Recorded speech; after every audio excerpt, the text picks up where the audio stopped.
Hey, before we jump into this week's show, big loss in the NASCAR community. Shigeaki Hattori, who is the owner for several years of Hattori Motorsports, was killed in a car crash overnight, I believe Saturday.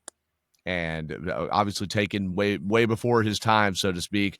But Shiggy Hattori was a former driver, a championship-winning owner, won a handful of races in the Truck Series, particularly with Austin Hill. And we wish condolences to him and his family there and to the whole NASCAR community.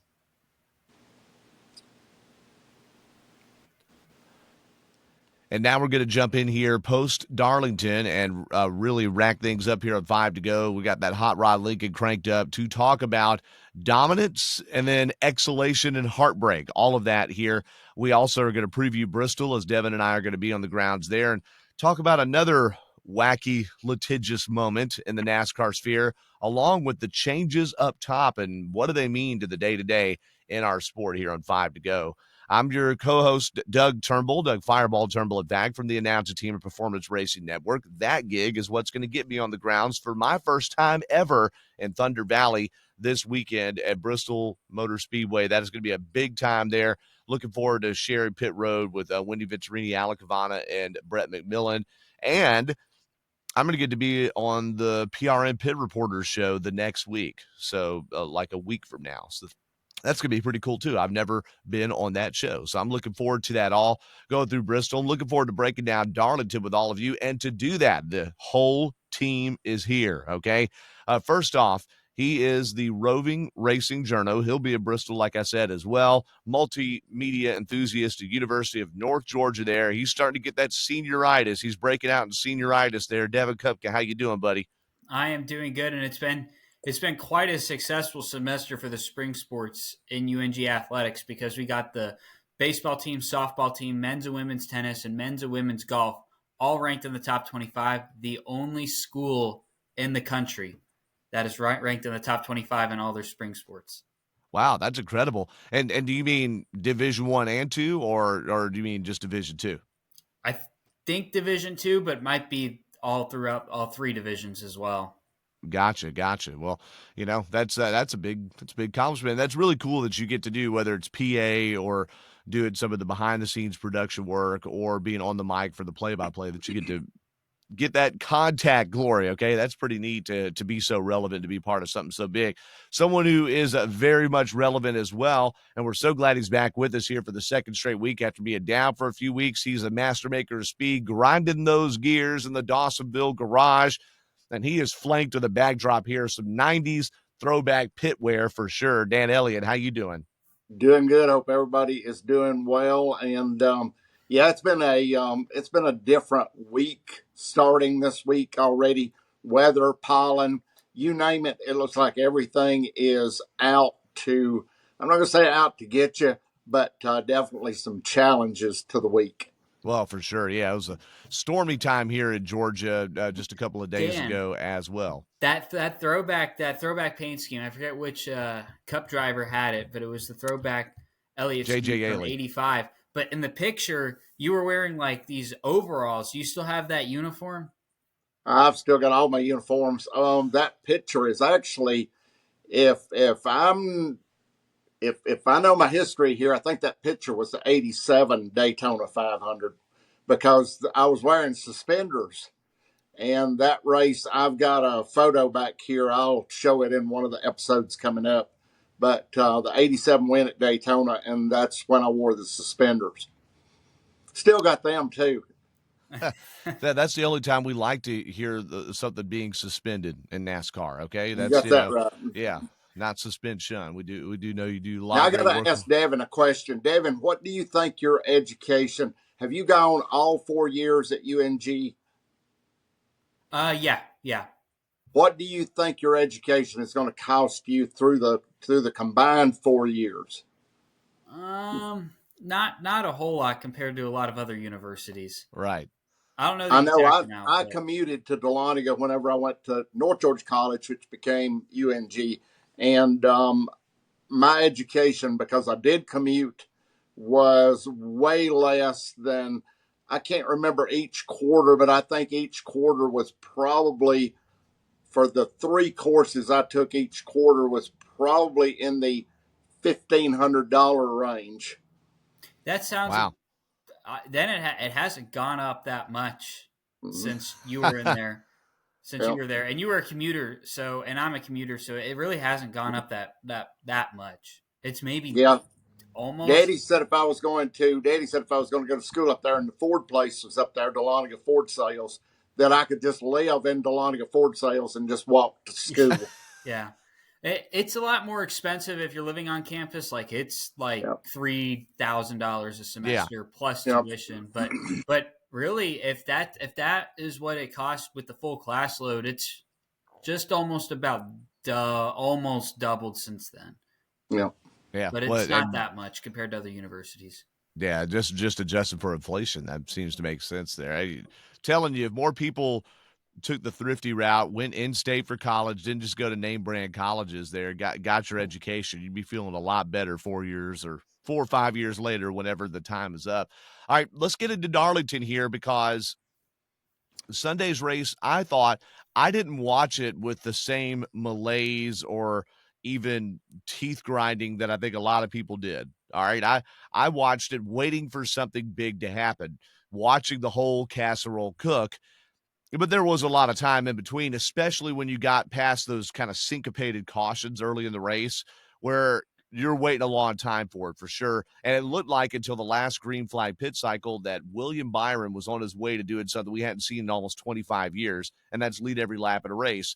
And frankly, if there had been a caution during that pit cycle like there was during that earlier green flag cycle, and Byron had stayed out, he would have achieved that feat. I think there's no doubt he would have kept track position if there had been a caution and they could have pitted. However, he had that first pit stall. He won the pole of the race, but he gave up the lead during the green flag cycle. And as it happened, Dan, and it was a throwback weekend, so we'll come to our throwback panelists here first. As it happened, Rudy Fugle called him to pit road.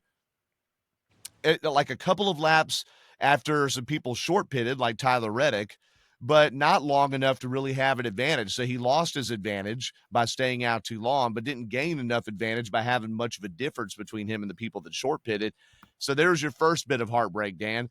But I want to ask this, guys, to tell the story of the race. You had William Byron looking like he might have a perfect race, win the first two stages, won the pole, 243 laps led, and it doesn't happen. You had Ryan Blaney, who lost, I think the number from Racing Insights was 19 spots on pit road in the day. They had an issue getting the jack up on the car one time. The last pit stop, they had a bit of a bobble. And then he overcame all of that to, besides that last pit stop, to actually long pit at the end and take the lead. And he passed Tyler Reddick and was going to win that race. And then the caution comes out for Larson spinning for the second time of the day. And then he loses it on pit road. So you have Ryan Blaney. Then you have Tyler Reddick, who uses a short pitting strategy, looks like he might be able to win, builds a 6-second lead, and then starts grabbing the wall a little bit, which allows Blaney to catch him and eventually take the lead. So Reddick lost the race too, ended up still finishing in the top 5. I ask you, Dan, if it's a throwback weekend, all right, which driver is more heartbroken that almost won the race? William Byron, Ryan Blaney, Tyler Reddick, for different reasons? I would have to say that all of the above are heartbroken because you have circumstances so little that made such a big difference.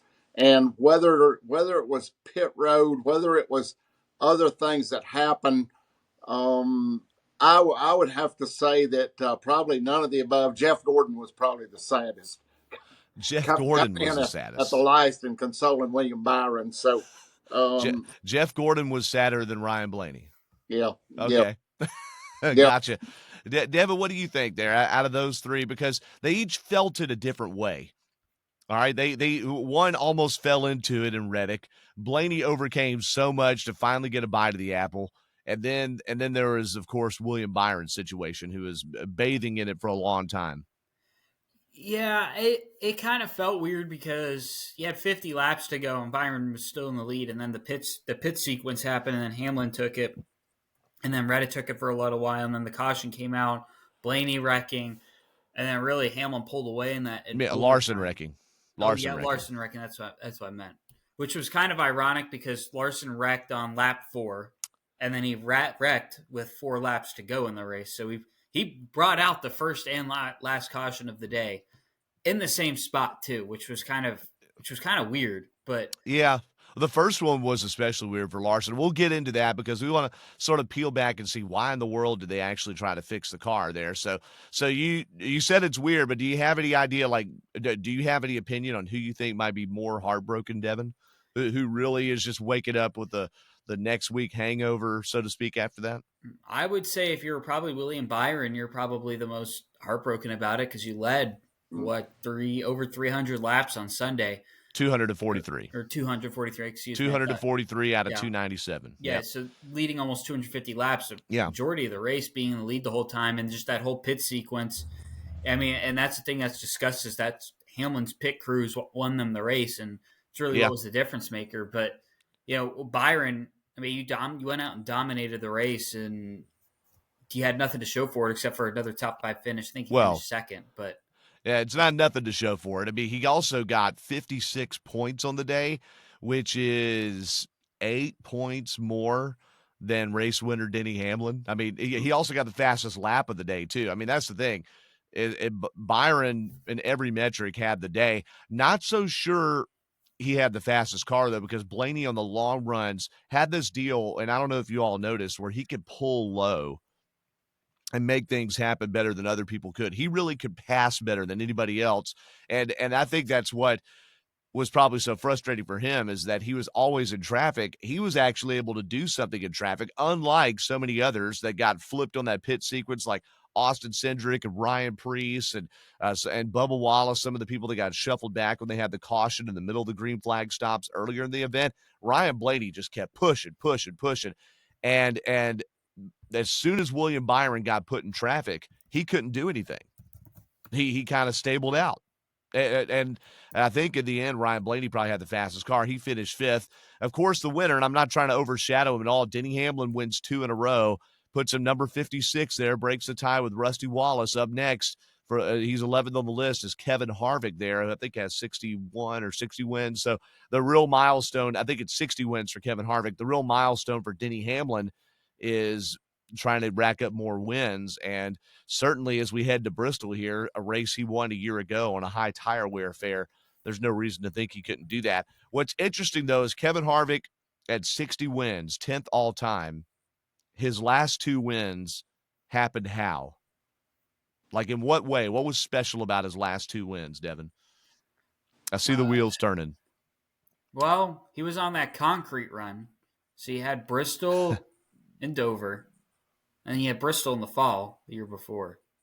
Well, no, but it wasn't. You're talking about Kevin Harvick. I thought you were talking about Denny Hamlin. Denny Hamlin. No, it wasn't. Yeah, because we talked about Hamlin and the Culver's Concretes last week. So, no. What was special about Kevin Harvick's last wins? They got him to 60, where they were consecutive. All right. Consecutive, slightly older than Hamlin is now, okay, and in a different spot. Stewart-Haas Racing was in a really weird time there at the end of Harvick's career, but I do think Hamlin, just by how he's still performing week in and week out, lots of speed, no fluke wins really. This one he kind of took, but it wasn't a fluke. He was up there in the top throws of the race. Hamlin, I do think, is very possible to get 60 wins. So just remember, we're never going to know. More than likely, we're never going to know when that last win is.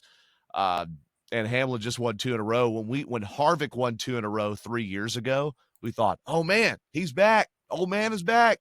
He might pull he's a sleeper for the championship. And guess what? At Michigan, after Michigan, he never, or was it Michigan or Richmond? It was Richmond. It was Richmond. He never won again. So you never know about that. Dan, it's sort of like when we saw Bill Elliott throw that tire at the end of Homestead 2003. You're like, even though you knew he was semi-retired, you're like, man, Elliott still got it. And little did you know that, the win he had earlier that year, wherever it was, that was it,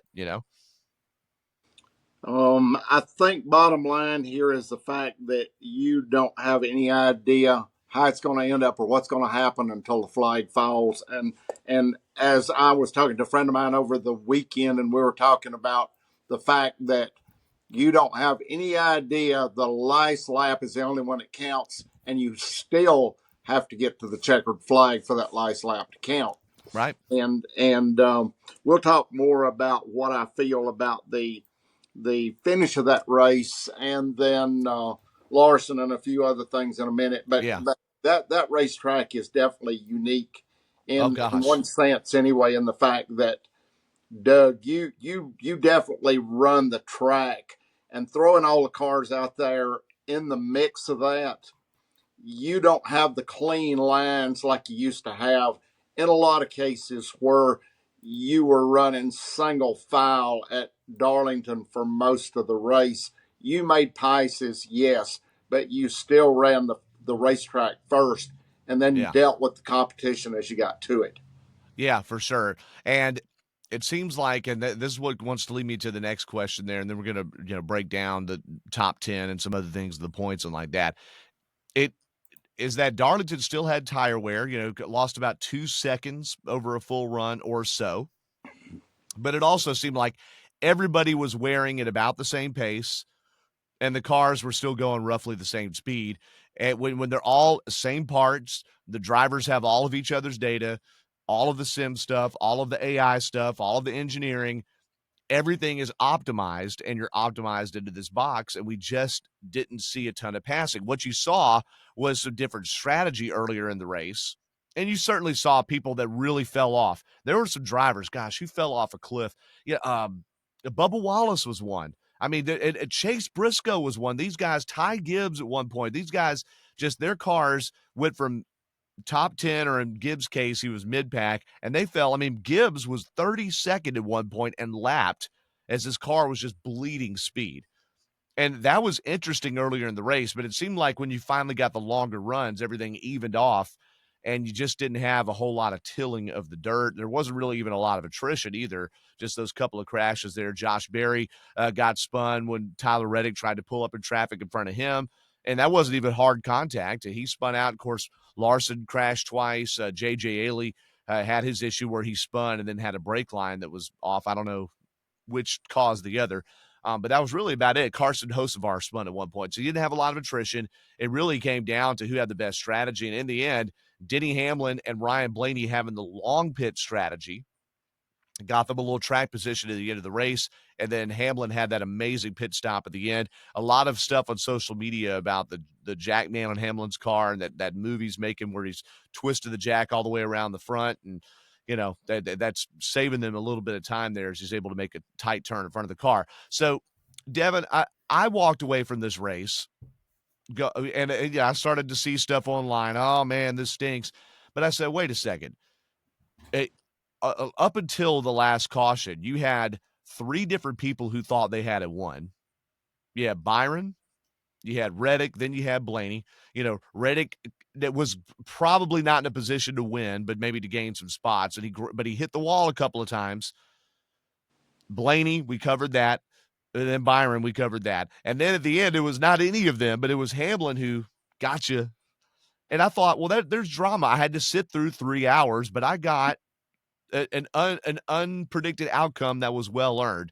So I didn't walk away too disappointed. I just know that this race is not going to be super memorable. What did you walk away wishing you had more of from Sunday, Devin? I thought, well, I know Byron led over 200 laps on Sunday. Yeah, I wish we saw a little bit more of the lead change, because it was kind of jarring to look at the NASCAR app and see, oh, there's been 0 lead changes and we're like 55 laps to go. Yeah. I wish I would have saw that a little bit more, but I think I really come walking away. Really, the race happened in the last 50 laps of the race. The pit stops, Hamlin taking the lead, then Reddick, Blaney, and all that, and then the Larson caution coming out. So everything kind of came through at the end, towards the end of the race. But overall, I thought it was a pretty standard-ish day. I feel like this has been the most calm Darlington race we've seen in a little bit. That's true. You really haven't. The field didn't get jumbled up too much. Not too many cautions on Sunday, but it was all right. It was all right for throwback weekend, I guess you could say. It was an all right race. It did feel like a throwback race in the way that you had some long stretches there and some dominance out front. And no internet on pit road for a while. That's true. Yeah. Yeah. You were the first to point that out to me. Yeah. That they had lost internet on pit road, which there's all sorts of stuff they track with that, between messaging back to the war rooms of the shop to looking at the other driver's data to all sorts of stuff. All right, Dan, what about you, buddy? What left you wanting more? Because you're a throwback guy, but I know you weren't thrilled with the goings on Sunday of the Goodyear 400 either. Well, it's one of those things. I'd commented when Devin commented on that poster that was done for JJ Yaley in the throwback. I sent out a thing that said we should forget about the throwback paint schemes and race the old car. And I think everybody was calm in the race unless you were in the driver's seat. And I think there were a lot of people jumping out of their skin because, to me, you have a racetrack that is basically in most of the turns, which Darlington comprises a lot of. You're almost basically one lane, and that's the way Darlington was when we first went there. That I remember, my point of view, Yeah. it was one lane, and Yeah. if you piced, there were basically two picing zones, old configuration before they flipped it, and I saw a lot of that come about Sunday because these cars are so, as you pointed out, Doug, they're so equal that now you're down to, you have to force a move, or you're forced to be in a position like Larson was, where you're really out of the groove trying to make the car work. You're looking for places that you can Yeah. get an advantage, and there's few places to do that. And I think when we get into that in a minute, we'll talk a little bit more about that. But I think they were searching for something that few of the other drivers found, and that's why we had racing as we had it. Yes. And it wasn't like I remember Darlington, because you did not have the motor, you did not have the horsepower to pull a move where you dropped down lower in the bank and off of four and made a move and cut back in front of the car in front of you. You don't have that kind of horsepower to make those moves anymore. So now you have to be more calculated. You have to be more patient. And I think the deal at the end just kind of a little bit ran out of patience. But all in all, it left me the fact that you didn't have any pacing. The lead change is one thing, but you really didn't have any pacing much at all. And Right. yes, you had a lot of cars running together, and it created some drama at times. But that's really not the way I remember Darlington, and it's not really Right. the way I want to see cars race Darlington. Well, and it's not how we remember Darlington last year either. No, And no, maybe there was just more attrition, and it just all you needed was a few more people running into each other, and you talk about the race totally differently. Maybe, just if you bunch up a few more times, or you have more on the line. The last August race that Chase Briscoe won was the cutoff for the regular season, which I would still campaign to have it be that as opposed to Daytona. I loved that feeling that the Southern 500. By the way, the Southern Sunday's race did feel long, even though it was only 400 miles. It felt long. Especially with the early cautions. I was like, gosh, that's only stage one. Wow. And I watched the whole thing. I didn't have church. I was butt on the couch whole time watching it. I'm like, golly, man, this could get going. Okay. And the Southern 500 is 100 miles longer. I would love to see that as the regular season finale with Daytona right before it, just like we saw last year. You make some great points, Dan, that it didn't feel like old school Darlington because there wasn't a car that their engine department had found 5 more horsepower, and they found this. Everybody is really in a small box. And now that we're in year 4, as Denny Hamlin said on Actions Detrimental this week, we're in year 4 of the Gen 7 car. Everybody has had that much time to work on it. Everybody's catching up. If anybody was behind, everybody's catching up, which Right. makes it more difficult to find an advantage because NASCAR is trying to keep you within that box.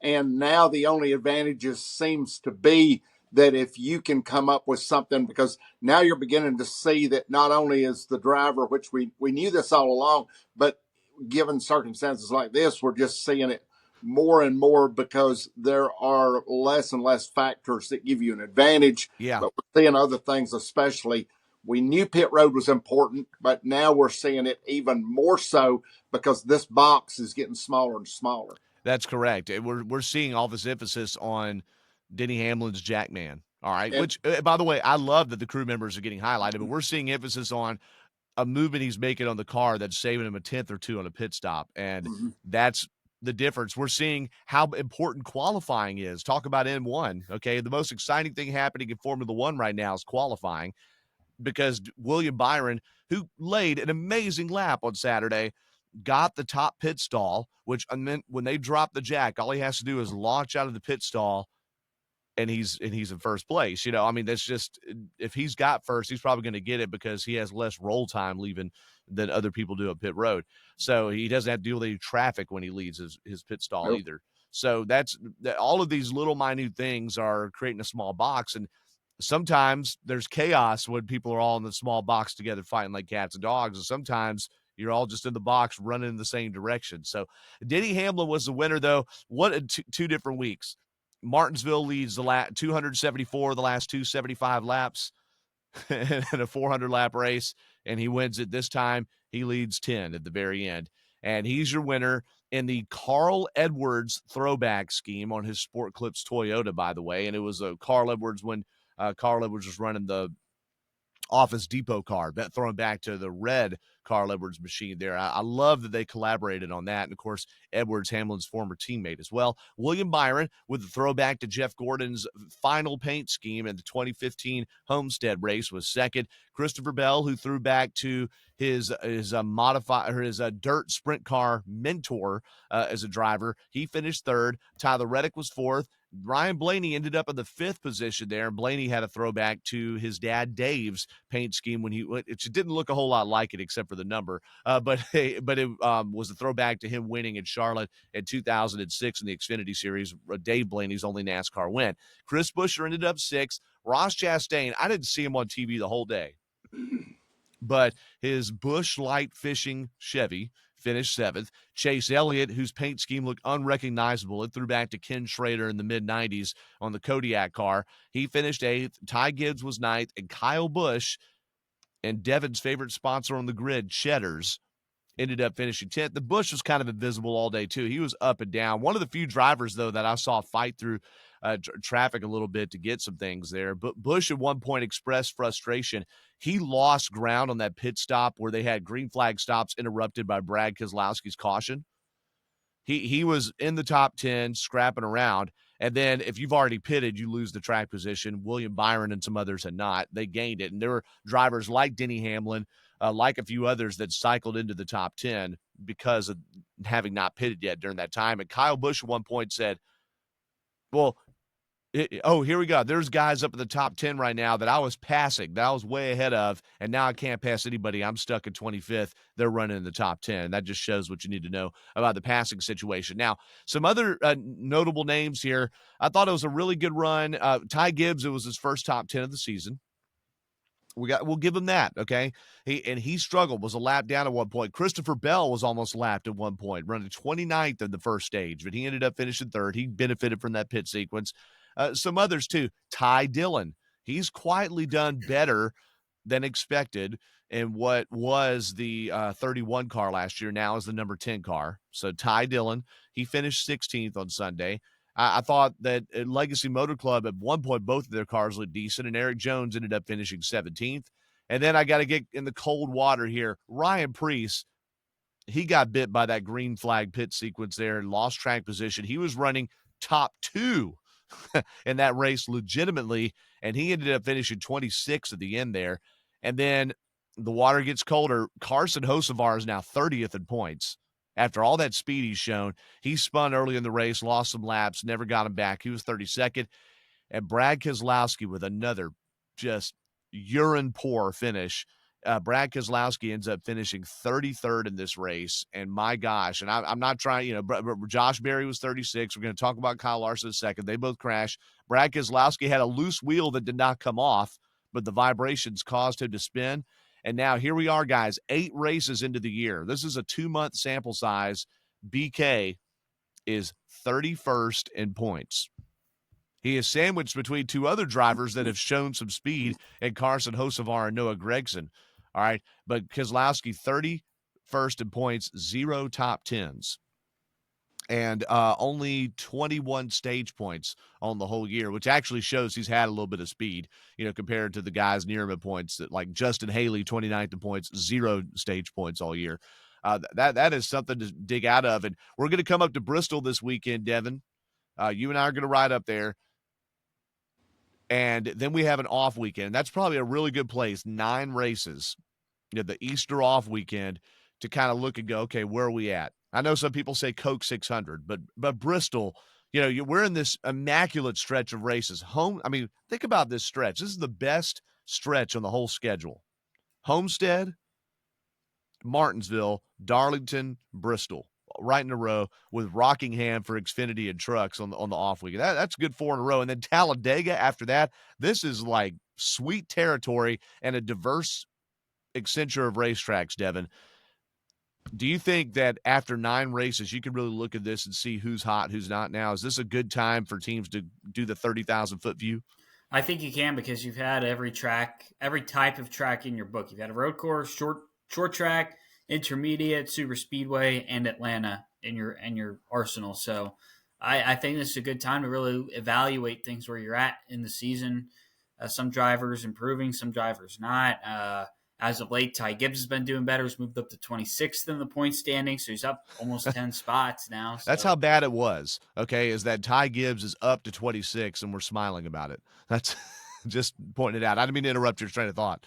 But, yeah, you see drivers like Brad Keselowski still kind of on that 30th in points line, not doing too good. And then you just look at some other drivers, too, and really just this is a good time to evaluate. I know Dan likes to say we want to wait till May, but I feel like we have every track under our belt, and this is a good time to see, also measure who comes out of the bye week better as well, and who comes. I think you have every track under your belt, but I think that individual teams, individual owners have readjusted, because just like they've said about the Gen 7 car, we've had years to tweak on it, and we're finding less and less ways to get an advantage because people are catching up. I think that it's also given everybody an opportunity to rethink their strategy on how you look at the whole year and divide the year up into the regular races and the races for the championship. And I think that not everybody, I think that you have teams that are attacking this different. And I really do feel like Hendrick is attacking this year different from years past. Interesting. And I think that I won't be able to assess where they're at until we get deeper into the year, because basically, as I told you yesterday, Doug, you're trying to stay in that 16 or get wins, and we'll talk about that more in a minute. But it's one of those things where I think a lot of strategy is coming into this year.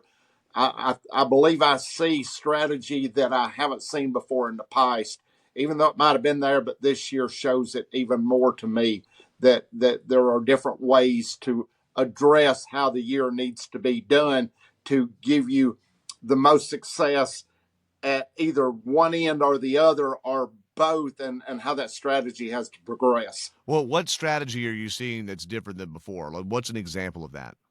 I think let's get into, when we get into the Larson deal in a minute. Let's get into it, yeah, because Larson was weird. That was a strange deal, that he crashed so early and then he came out 160 laps down to gain no points.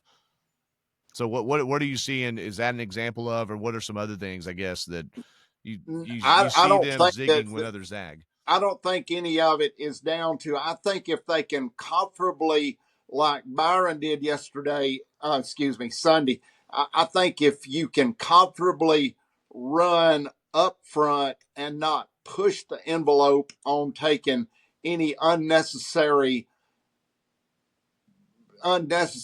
chances on you being able to either get stage points or win the race, that's a given. They'll do that. But if you get down to the deal where you really have to push the envelope and Larson's a different deal anyway. He's his own man anyway, and he's going to push the envelope.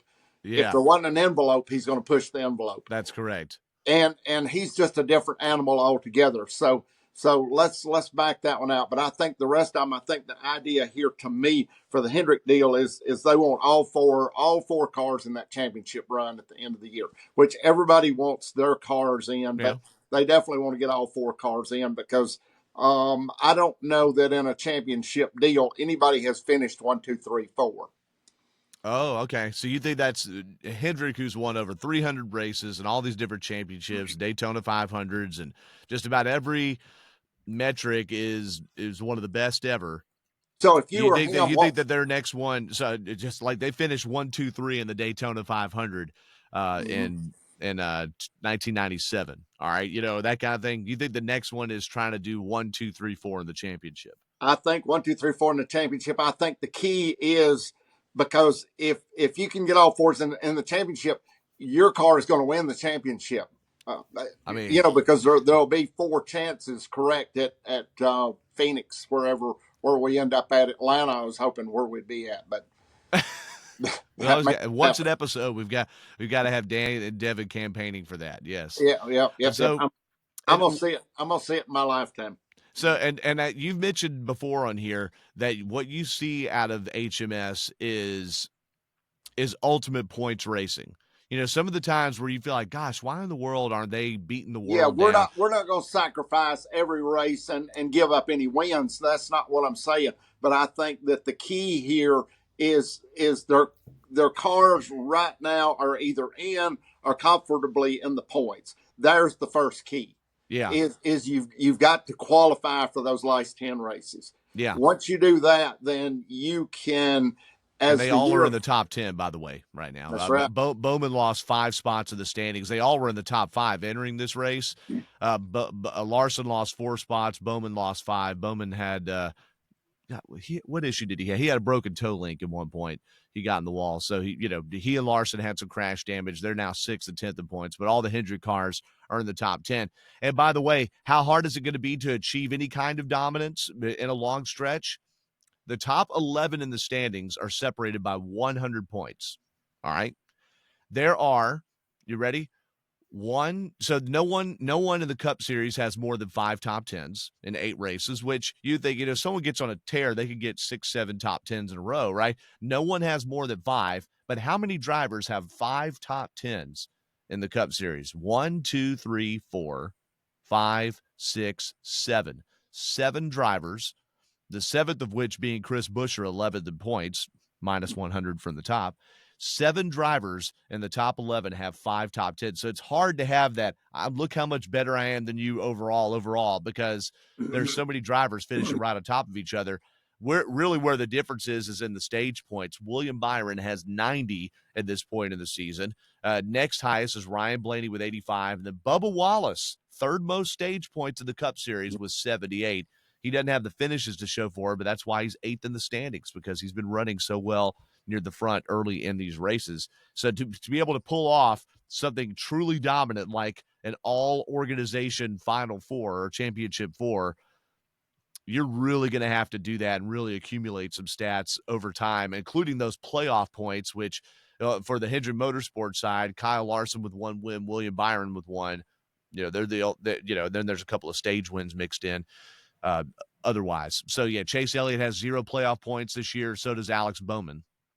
You're going to have to get yourself in a position, Doug, to where that you can actually have trouble at a race and finish near the rear and lose the maximum amount of points, basically, or get the minimum amount of points for that race and still be a contender for the championship run. And that's what I'm getting at, is the focus here is they've got to focus on staying in that. But I think the key to this is wins. I think that Hendrick is looking at, we're not just going to points race our way in.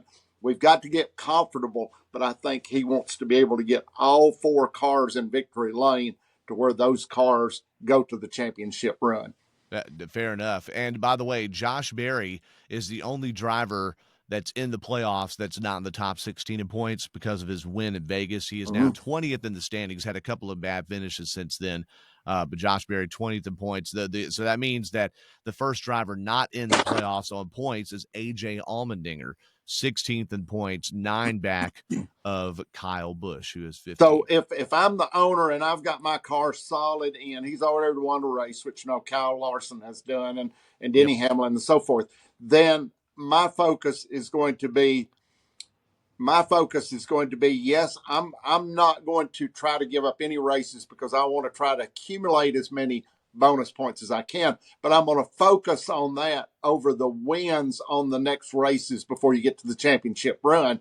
And I'm going to focus my team at the shop, AI, my robots and everything else are going to be focused on those last 10 races. Yeah, well, I'm sure you're already seeing that too for the teams that are comfortable. And everything that Kyle Larson did for getting back into the race and doing what they're doing, I'd love to have known what they did to the car and what, if any, what changes they made, what pieces they put on.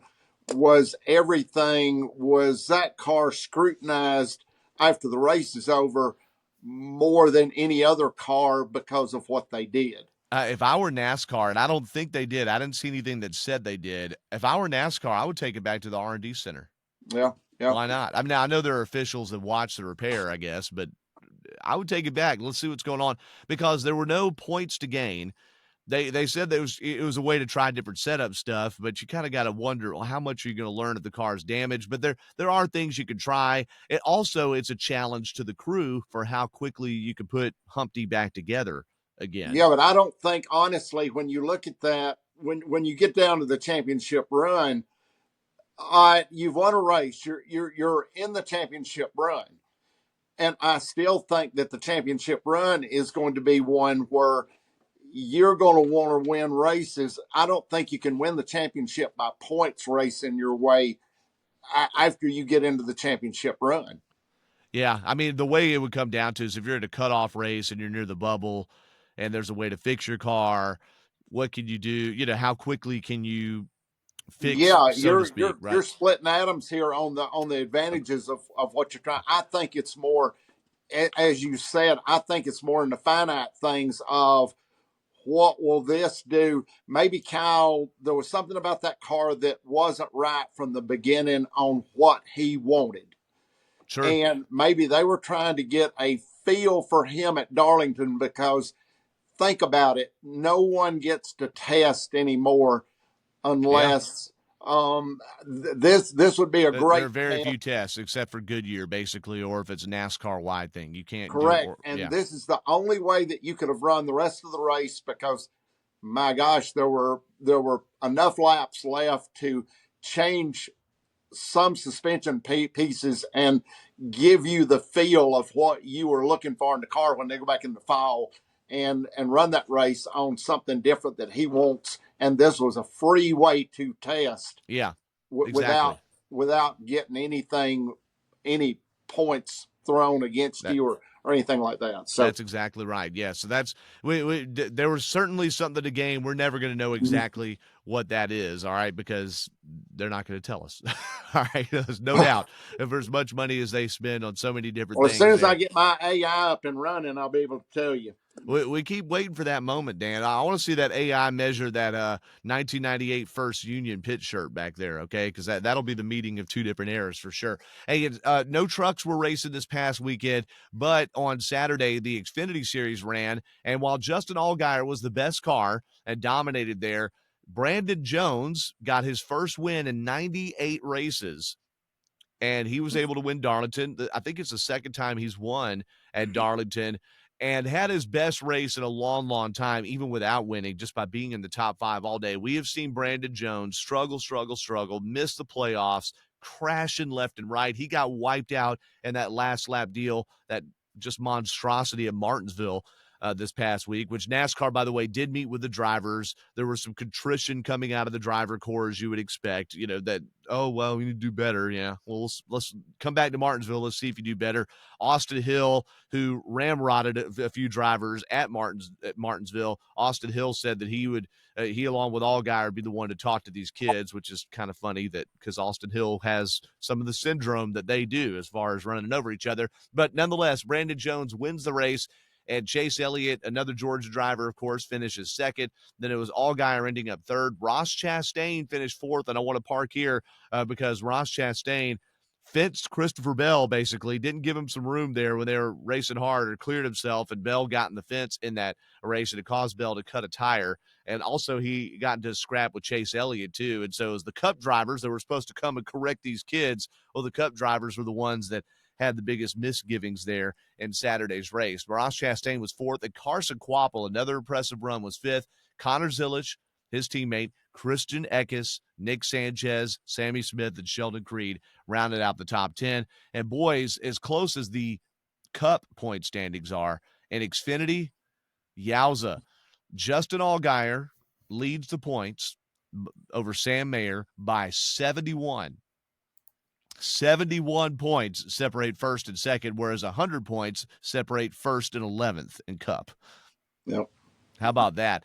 Sam Mayer, Austin Hill is 79 back, Sheldon Creed 95 back, Jesse Love 99 back. Jesse Love, by the way, will be making his Cup debut at Bristol this weekend. We'll look at the entry list there in a moment. Was there anything either of you guys saw from the Xfinity race that you wanted to park on for a minute?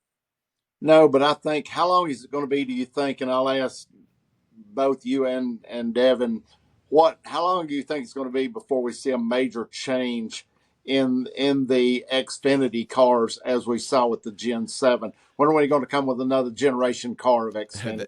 They've had the same one for a long time. Great question. I don't know that there's been any mention of it at all anywhere that I've heard. I haven't heard anything either. Devin, have you heard anything? I haven't. Last time they made a change was 2010, I believe. When you go to Bristol, will they run Xfinity at Bristol?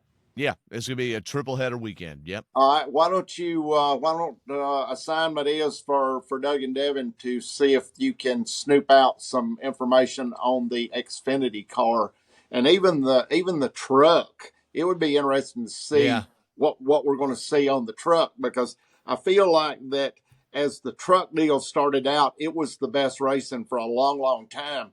And I've not heard as much about it lately. And I think it could use a change. Like Joker said about Gotham City, this town needs an enema.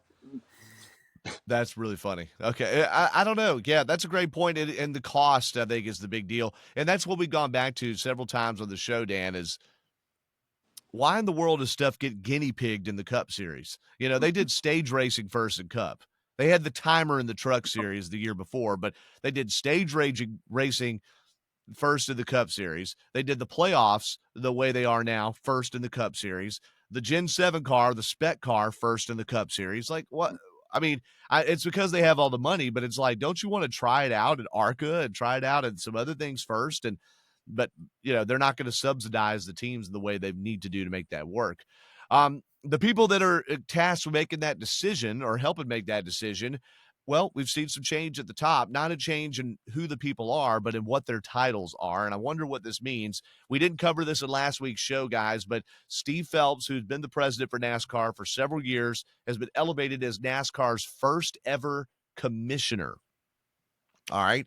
And that will also oversee IMSA. And then in a more day-to-day role, the former operations vice president, Steve O'Donnell, has been promoted to president. All right. So Phelps is still in charge, but I wonder what the significance is, Dan, of calling him a commissioner, because that's what other sports call the head of their organizations. And is there something to do here? Is there some sort of interplay with what's going on in the antitrust lawsuit to maybe make changes in these names or restructure at the top? I think this is one of the deals that honestly you will never know what's in the minds of the leadership. Maybe it's a lot like Trump bringing Musk in. Maybe it's along the same lines. You're fired. I don't know, Um, it's Who got it's fired then? yeah. So maybe he's the hatchet man. I don't know, or maybe his role is completely something out there that is coming but yet to be announced that no one's heard of yet. He may be director of AI. We we Well, we don't know what's coming because I want to hear. I'd love to hear more from Ben Kennedy. I would love to hear more from Ben. you got to think he's the one in waiting there as those guys I progressed don't at think some I don't point. think behind the scenes he's in waiting much. I think Mm, that the leadership is still much the same, but I think the faces of in your flow chart as you come down the flow chart, I think the faces of those will change obviously as time goes on. But I think at the top of the flow chart is still the same. okay. And I would love to hear more from Ben as I knew Lisa way back when, and I would even love to hear. I tried to talk to Lisa a little bit at the track when we were at Gresham, and Ben ran up there, and Lisa came up, and I would love to. I would just I don't want to pick their brain, but it'd be nice just to know some of the ideas, and that's what I'd love to see. I'd love for Ben to come out and say this is what we got in our future, and this is what we're thinking about. Yeah, Even though it doesn't happen, I'd love to still at least know some of what they have in mind for what's coming, and yeah. and I know that you can't do this for everything, but just throw us a bone every once in a while. Yeah, well, they certainly have opened the playbook a lot more in the last few years too, and you see Ben Kennedy's imprint on the sport just by how things have Mm-hmm. changed so much so quickly. There, any thoughts just quickly from you, Devin? Because we got a couple more headlines here, but It not really, because I feel like the role with the commissioner. I just feel like not a whole lot's going to really change, because isn't Phelps the person that's been basically in charge for the past couple of years since yeah, what he's the 2018? president of NASCAR. It's been the buck stops there basically, except for, I mean, well, Jim France is still, Mm-hmm. Jim France and Lisa Kennedy are still at the top, but it makes me wonder too if it's a move to make it look like somebody not in the family has more power or something like that, because this antitrust suit boils down to a family's privately owned sport, right? Yeah, And maybe it's a way of making it look a little more open or something. I don't know. Yeah, but Um, what difference does it make in the scheme of things? What difference does it make if you show other faces or not? In the yeah, scheme of things, it's still a privately owned sport. It's a privately owned business, not sport, but it's a privately owned business which is in the sport of racing. yeah, And I don't see any of that changing in the near future because, like any other business, when you come in, usually it it's basically what was said all along. It's the only game in town. If you want to play, you play. If you don't, you go home. that's correct, and that's what the root of that lawsuit is there. Steve Phelps, by the way, he's the first ever commissioner of NASCAR. That's going to oversee IMSA, but also all 15 of the NASCAR owned tracks too. And at one point, we used to say that Lisa France Kennedy was the head of ISC, International Speedway Corp, and it was run separately, even though it wasn't. It was basically NASCAR, and now there really isn't any covering papering that over at all. Another thing too, by the way, just from the But Doug, do headlines. you think that before we leave this, do you think that they're looking at developing as I think I know on this? They're even into isn't NASCAR involved in some quarter midgets and different Yeah, different.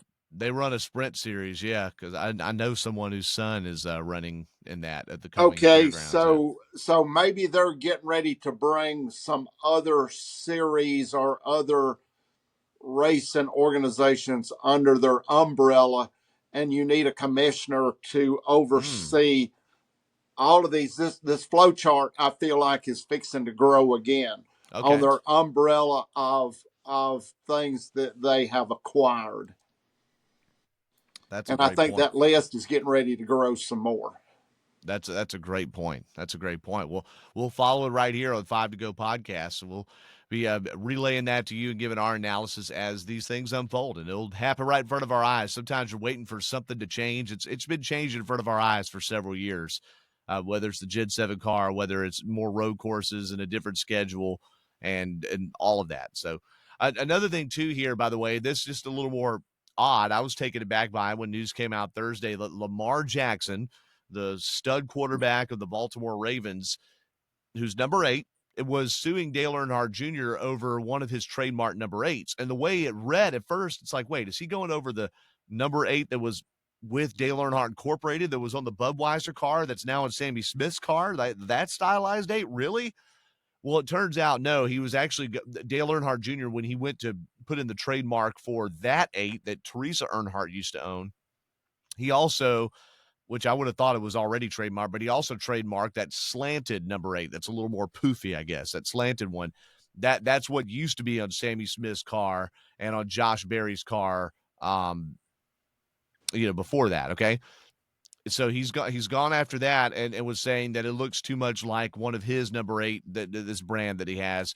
Dale Earnhardt Jr., you would have thought, okay, this is going to cause a big showdown, but Dale Jr., they immediately settled with him and got it all figured out, and they're not going to trademark that slanted number 8 that Junior Motorsports used to use. They're going to stick with the Dale Jr. classic number 8 that's a little bit thinner. So I just thought that was interesting. Suing season will slow down a little bit. Suing season is not going to go as far on that one. With Legacy Motor Club or Rick Ware and all up at each other, and then, of course, with the antitrust suit going on, we didn't need this one to go any further. But, yeah, if you're a lawyer and anywhere attached to NASCAR, you got to be loving this season. Now, speaking of Dale Jr., he is going to be racing in Georgia, in central Georgia, this weekend with the Cars Tour. It's an interesting date to have that paired with Bristol and those being regional, but you're not going to find a time to have it all to yourself. But I would have loved to have gone to this if I wasn't at Bristol. But the Cars Tour with Dale Jr. will be in Cordele this weekend.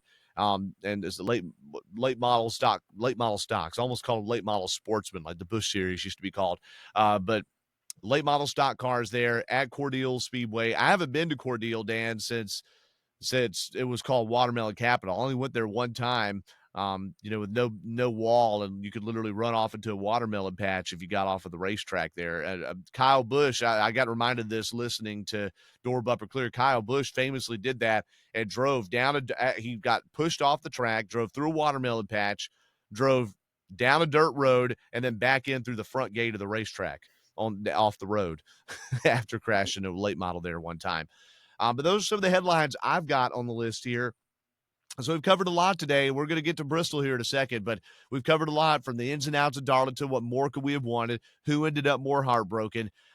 Putting Hamlin's wins in perspective and reminding another famous driver he's about to be tied with that also stopped winning on consecutive wins there. We talked about what teams look like at the bye week. We talked about what Hendrick Motorsports' ultimate strategy might be and why Kyle Larson went back into that race. And then what could the commissioner role mean in NASCAR? Now we get to Bristol, boys. And Devin, do you think that we're going to see anything close to the tire wear we saw last spring? That was such a weird aberration. I mean, what do you think we have to look for this weekend? There might be a chance that you might see something similar. The temperature, I think, is in the similar range it was last year for the Food City 500, because it was mid-March. It was around that temp, because I think it was in the lower 60s. So maybe you might see something at Bristol on Sunday. I'm not too sure. The night race, the temperature and the weather was different, but we'll see. I think there's a chance you see something, especially with how soft Goodyear's running the tires now. There might be a chance we see something on Sunday. Denny Hamlin was pretty clear, Dan, and I would like to see at least some version of what we saw last spring, because that was just edge of your seat television right there. Dan, Denny Hamlin was pretty clear in actions detrimental this week that there's no way it's going to be like it was a year ago, just because teams have figured it out. They got a little surprised by it a year ago. Now their AI and their robots, I'm using your words here, Dan, are hooked up to it, and it's not going to happen again. What do you expect from this weekend? I expect pretty much not to see what we saw last year. I don't think we will either. I don't think we'll see that. I think that the racing there will be good. Will it be off the chart? Will we see the number of caution flags that we've seen anywhere near in races past at Bristol? I think it's going to be one of those where I certainly can't predict it, and I don't know anybody else that can, Yeah. because you don't know everything that has been changed, or they have looked at changing. Um, and I definitely don't think I'm going to sit here and say that I've got the magic answer on that, and this is going to turn out. But I do think there will be several surprises in the race, which There we've better seen be. anyway. And I don't think there's going to be nothing really new out of it, other than the fact that I think Bristol be a good race. Bristol always provides a good environment for that. Yeah, let's hope that that's the case there. And, the last few fall races have left us wanting a lot more. So hopefully the spring race can deliver. Now, as far as the weekend schedule goes there, it's going to be a very kind of traditional triple header weekend. By the way, You're it's not going the first time in Bristol Motor Speedway history that they've had triple header weekends for both weekends. Mhm. Oh, okay. Now that I did not know that it was. Yeah, that's true, because the trucks don't normally run the spring, and that was a factor last year, by the way, is that there wasn't a lot of rubber on the track, and that there were no trucks there, and it was a little different, and so that could have played into the tire wear. But the trucks are going to practice at 3:35, qualify at 4:40 on Friday afternoon. As a lot of people wrapping up work, I'll be at the track there. 7:30 is their race. It is 250 laps there, 7:30 p.m. on FS1. Now for Saturday's schedule, let's have a look.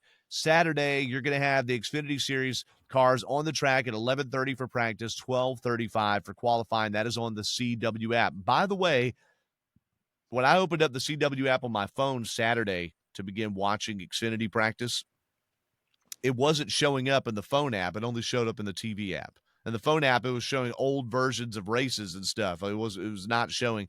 So there's still some quirks to be worked out with the CW, not the least of which being, my gosh, show the races live on your app. Are you kidding me? This is Mhm. 2025. But anyway, the practice and qualifying 11:30, 12:35 Saturday, back to back for the Xfinity Series. And by the way, I love a qualifying now. It's so straightforward. There isn't this top 10 rollover and all this weird stuff with A and B. It's just you have Group A goes out, Group B, wherever you finish, where you qualified. That's it. That's great. The Cup Series is going to rather practice at 2 p.m. on Saturday and qualify at 3:05. So 2 p.m. practice, 3:05 qualifying.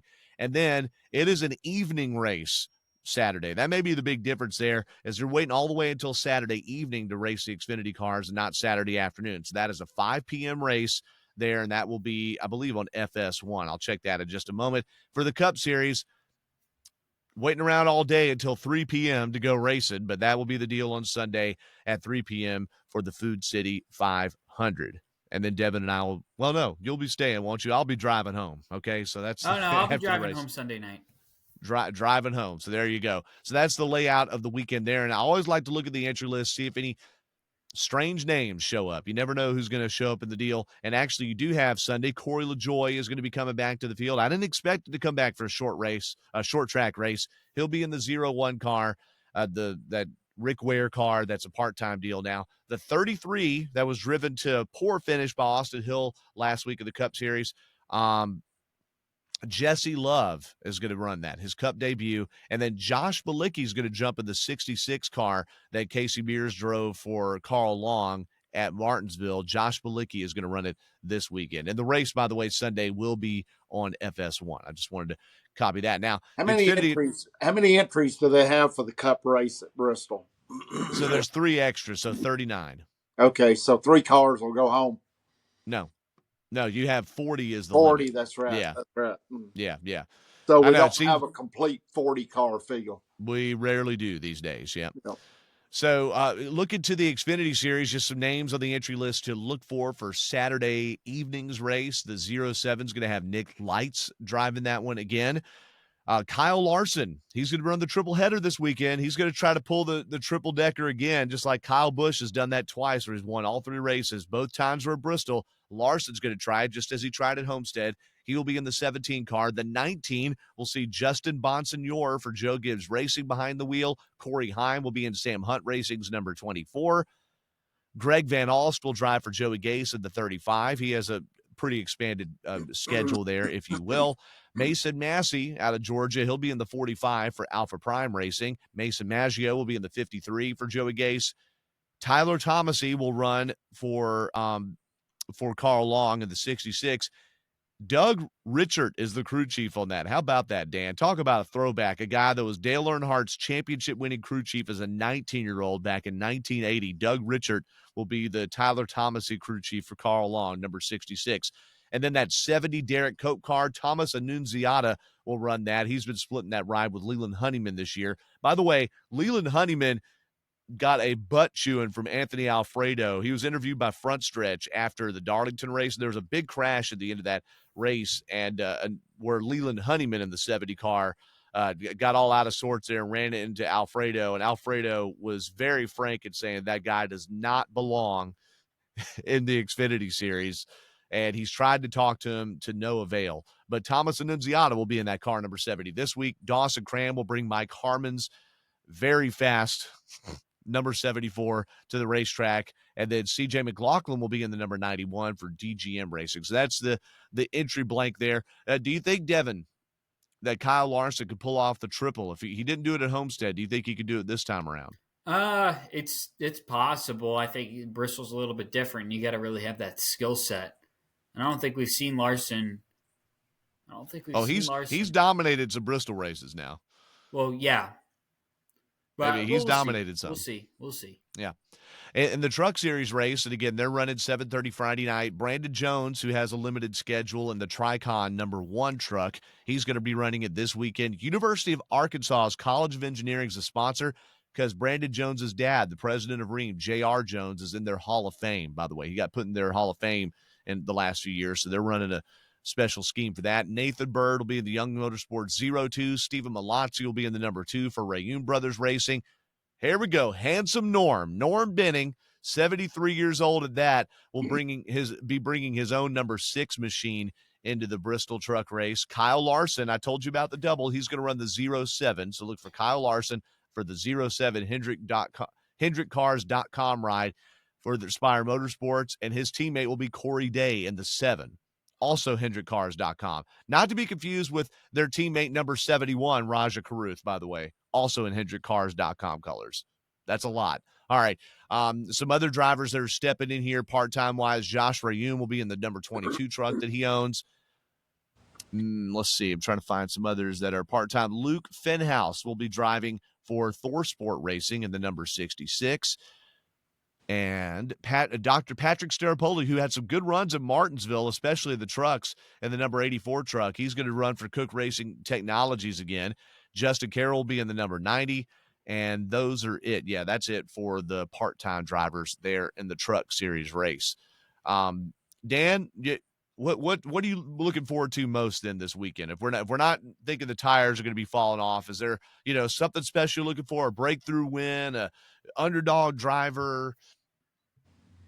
No, I'm really not. I think I'm going to go in with low expectation, and I'm not meaning that to be sarcastic or anything. It's just I'm going to go in and enjoy the races, and whatever the product gives me, then that'll be okay with me, because I just want to see some good racing and across the board. And the fact that you're having all 3 series, to me, it just opens up to be an exciting weekend anyway. And the weather, according to what we looked at earlier, was going to be a great weekend. And normally one of those races is a washout, and if not all of them. So let's just get in some good, clean racing, and let's get in a lot of I don't want to see a lot of cars tore up, but I don't mind seeing the bump and the thing I hate the worst is going out there and just mowing somebody down in front of you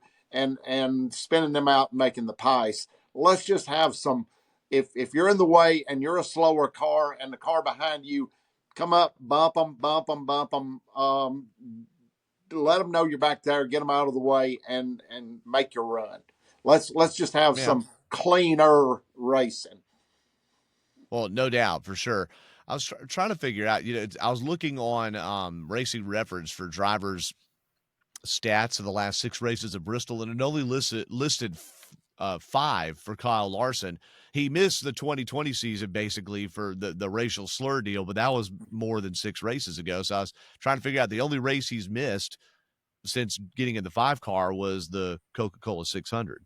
That's the only one he missed. So I don't know why that shows up. But nonetheless, over the last 6 races at Bristol, Kyle Larson, I think that's just an error on the number of races they put there.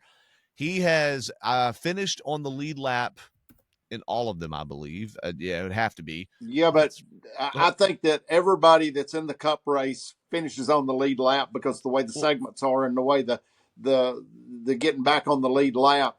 I just, it seems like everybody's on the lead lap anymore. Well, sure, but for sure. But I mean, it's still impressive because at some point you're going to have a problem or something Yep. like that. But Yep. he's got an average finish of 2.8. That's what I was getting. Now they're only listing 5 races here. I don't know which one they're leaving out, but average finish of 2.8.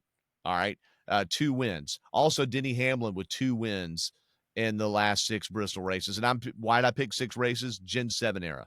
All right, Gen 7 car. So Kyle Larson and Denny Hamlin have 2 wins apiece. Chris Buescher has 1 win. He's got the 5th most points in those last 6 races as well. Christopher Bell 3rd most points. Chase Elliott 4th most points. But go figure. Larson, Hamlin, Bell, and Elliott are the top 4. Buescher, maybe not so much expected, but he does have that win. Brad Keselowski, the 6th most points. That'd be a good race for him to turn things around there. And then the ones in the top 10 in points in the last 6 Bristol races, Alex Bowman, 7th, 3 top 10s. Michael McDowell, 8th with 2 top 10s. William Byron only 9th with 3 top 10s. I think in the spring race last year he crashed really early, and that didn't help his cause there. And Ryan Blaney has the 10th most points in the last 6 races there, 2 top 10 finishes, but an average finish only of 17.5. So, Doug, if you're up there and you're running good and you run up on let's just say it's another run for the win, and how much punting do you want to see? Do you want to see your driver nail somebody to get the win, or would you rather see them really push hard to make the pace without having to punt them out of the way?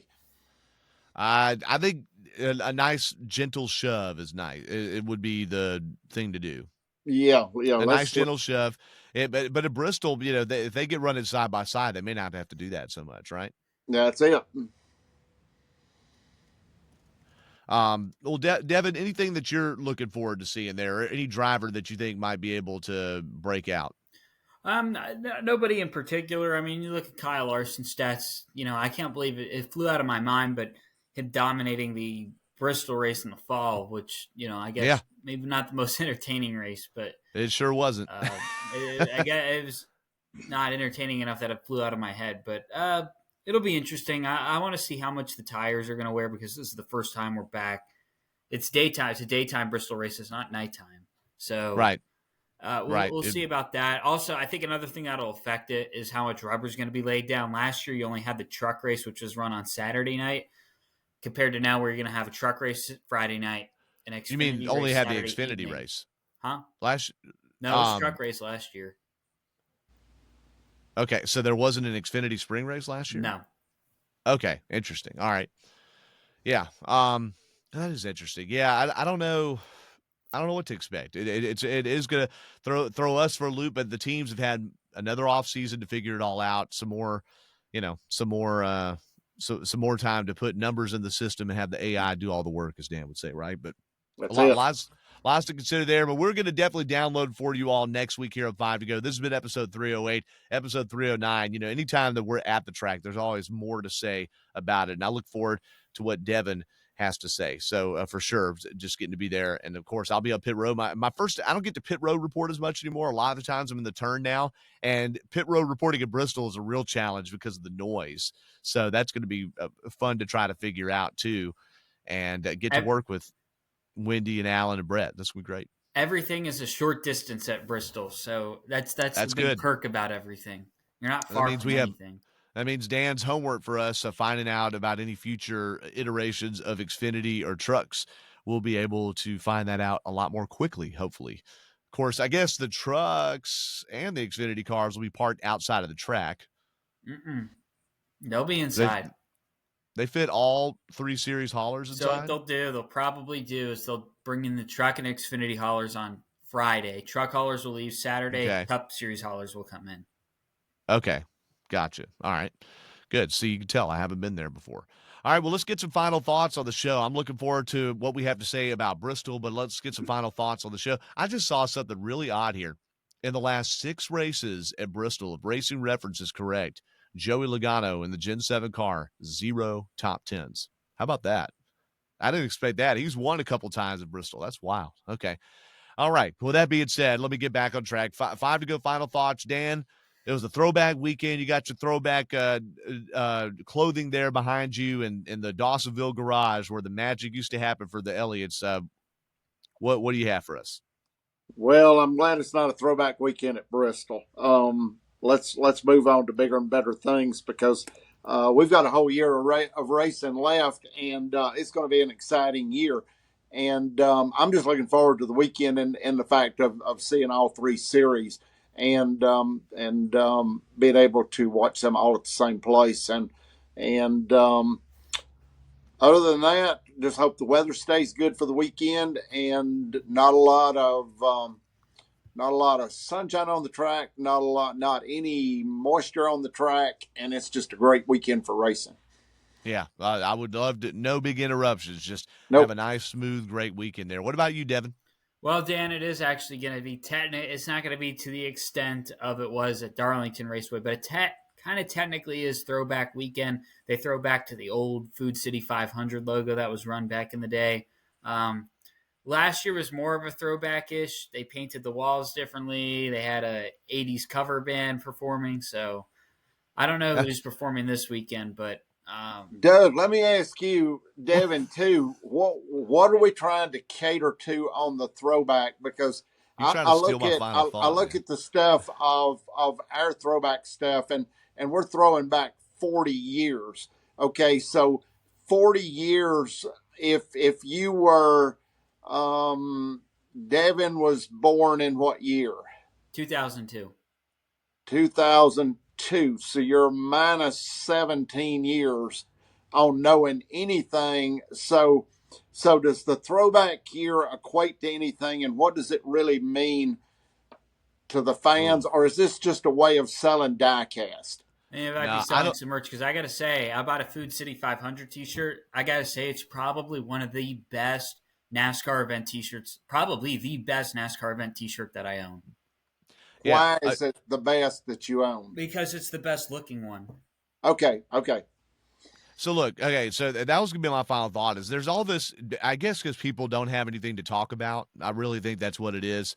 Has every week now, or every year, I'm sorry, when it gets to the throwback weekend at Darlington, we hear, oh, has it run its course? Has it run its course? And of course, you're going to hear different opinions about that. Chase Elliott, his is the one that got the most spins. I don't think he has a much different opinion than a lot of people, which is, yeah, it's run its course. We're beating a dead horse here, basically. That's what he said. At some point, we're just going to start throwing back to 2018 in my car in 2018. He was saying that tongue in cheek because 2018 was 7 years ago, and soon it'll be 10 years ago, right? Here's the deal.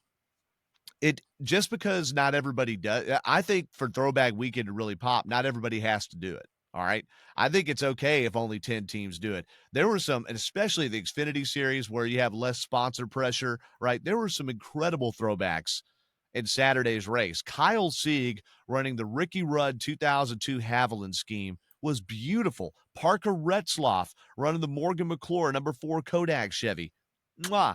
Jamie McMurray had 2 throwbacks in the field. Dean Thompson, the 26 car, like McMurray's Roush Fenway car. The number 1 of Carson Quapple that looked just like the one he won the Daytona 500 in. I'm all for it. But you'd have to be how old to remember this? You don't have to remember it. Sometimes it's about educating. Sometimes that's what I'm saying is it's great for the people that remember it, and it's great for people, I think, not everybody. It's not everybody's thing.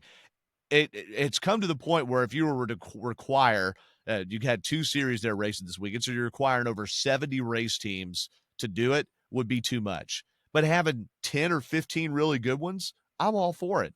And I like what Raja Karut said is maybe it should just be a retro weekend in general. Just people, the idea is not just throwing back. It has to be a certain paint scheme, but you just do things slightly differently.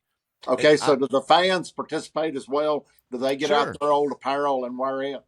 As Brad Keselowski said after commenting, he thought throwback deal had kind of chewed up and spit out. He went out into the midway or to the fan zone, and he saw how many people were interested in it.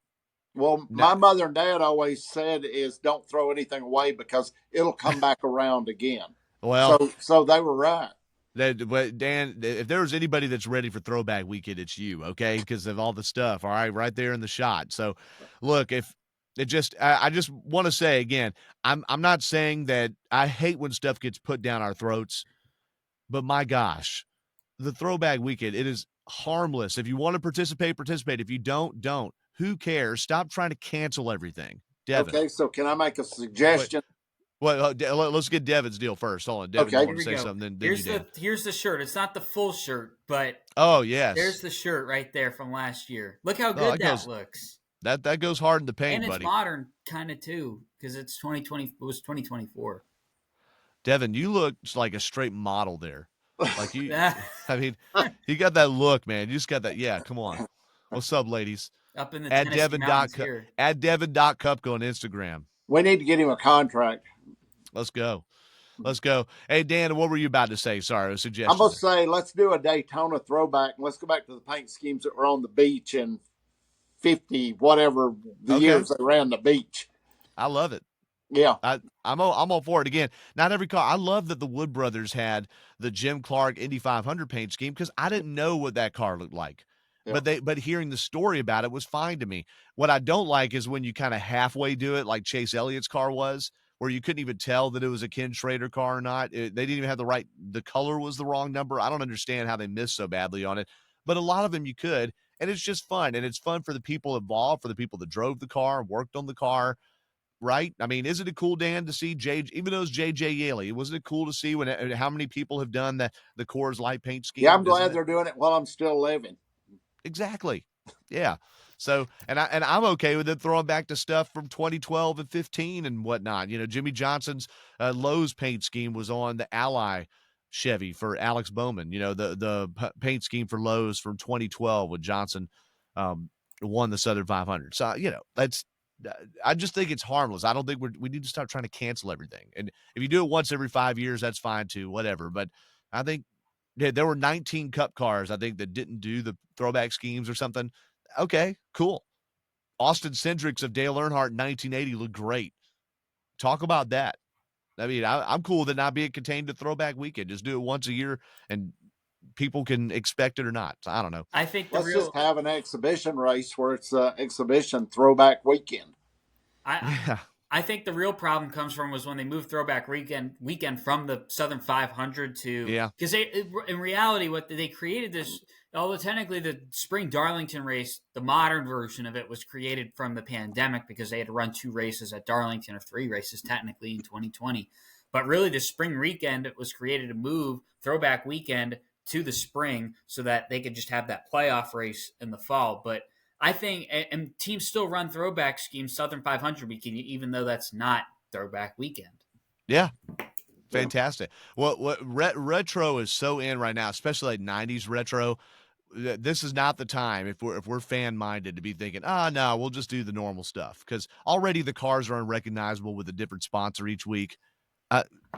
It's okay if you opt out, but otherwise, we don't need to move away from it. My thing that bothers me is that they'll do it on the Southern 500 weekend when it's not throwback weekend. I just wish it would be consolidated. Maybe NASCAR make not a rule, but like Who just cares? do it more uniform like it used to be. I think the disruption came from when they moved the 500, all that. That's fair, but also too remember, and this is something I hadn't really considered much of. The sponsors either don't want to do it or they have the time that they want to do it, right? Or you could create a custom throwback to that sponsor's old logo and just make an old-ish paint scheme. Yeah, but do people get excited about the old Long John Silver's logo on Zane Smith's car? Most people don't. I mean, it's really more about drivers and cars. I would run a throwback Culver's paint scheme. Of course you would. You're a company man, all right? Yeah, we'll run the old 5 to go paint scheme with the WSB logo still on it. How about that? Okay, so all right. Well, no, Devin, that's cool. And I wanted to do everything I could to avoid this topic and just mention at the end that I still appreciate Throwback Weekend. And here we go. We took 10 minutes talking about it, so we regress to the mean. Okay, but anyway, look. We're glad that y'all enjoy this. Old school, new school, anywhere in the middle. That's why we got 3 different generational perspectives here on the 5 to Go podcast. And we're here for you all along. So be sure to check out our 5 to Go podcast Facebook page. I know, Devin, you'll be feeding stuff on there at Devin.Kupka on Instagram, at Devin_Kupka on X. You can find me at Doug Turnbull or at Fireball Turnbull on the different mediums. This show is on YouTube. If you're listening on Apple or Spotify, it's on my YouTube channel. Just search 5 to Go podcast and then Doug Turnbull with a bunch of numbers after it. I don't even know what my YouTube username is, but that's the channel that's on there. And we've put some short videos up too. Devin talking about Legacy Motor Club expanding potentially and buying a charter last week. That one got all sorts of spins out there. So be sure to check that all out on YouTube. And thank you all for listening. So for Devin Kupka and Dan Elliott, I'm Doug Turnbull. This has been episode 308 of 5 to Go. God bless and rest in peace, Captain Herb, man. 12-year or 11-year anniversary of his passing coming up. And we think about him on his birthday and on that fateful day too. We'll talk to you soon.